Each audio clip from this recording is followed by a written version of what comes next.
Okay, so let's talk about your career. So you recently started your own practice. Can you walk me through? Because I don't think I've ever like heard your like how you got into the field, how things started. Can you tell me about it? Well, I have a disposition for this. So I was really looking for somewhere to employ that disposition if I could find it. When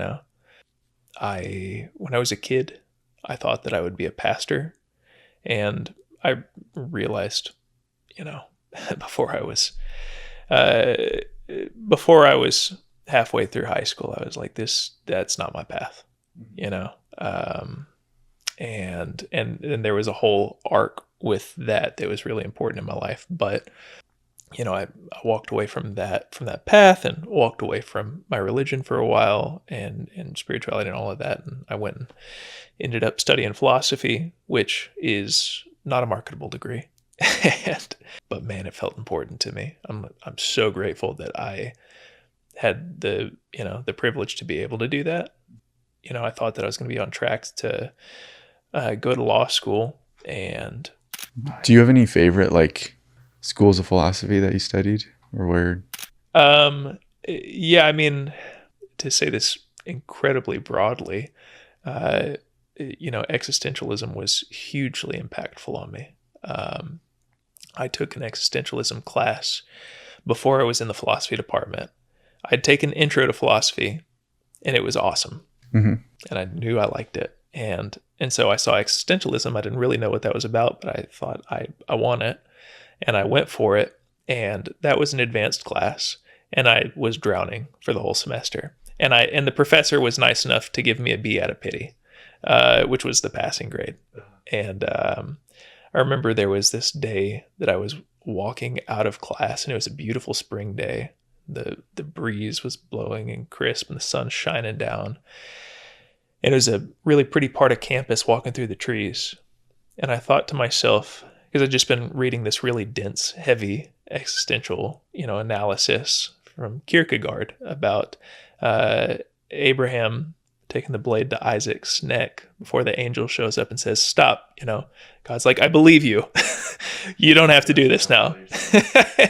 and yeah, I don't know, man. I was just constantly spinning in that class trying to make sense of it, and Nietzsche, constantly throwing me, for loop after loop.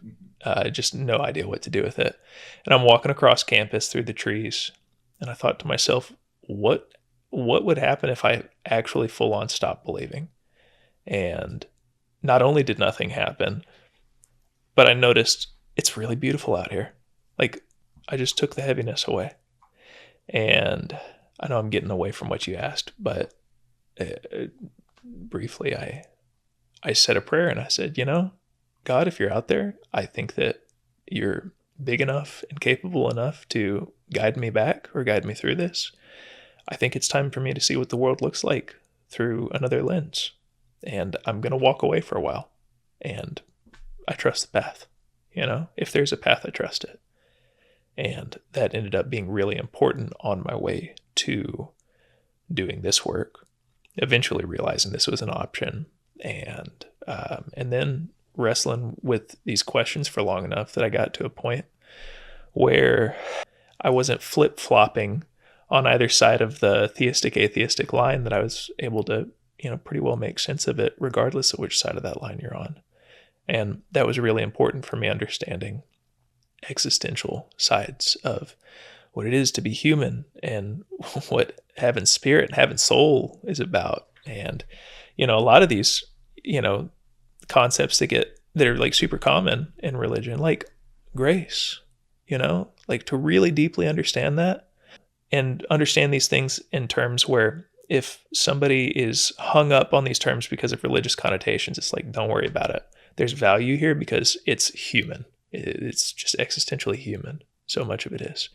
And, if they're running into problems like, I don't have my parents' faith, or my faith got broken because of a trauma I went through, or I'm marrying somebody and I don't know if we're going to make it work, it's like all good. If they're wrestling with, deep processes, it's like, cool.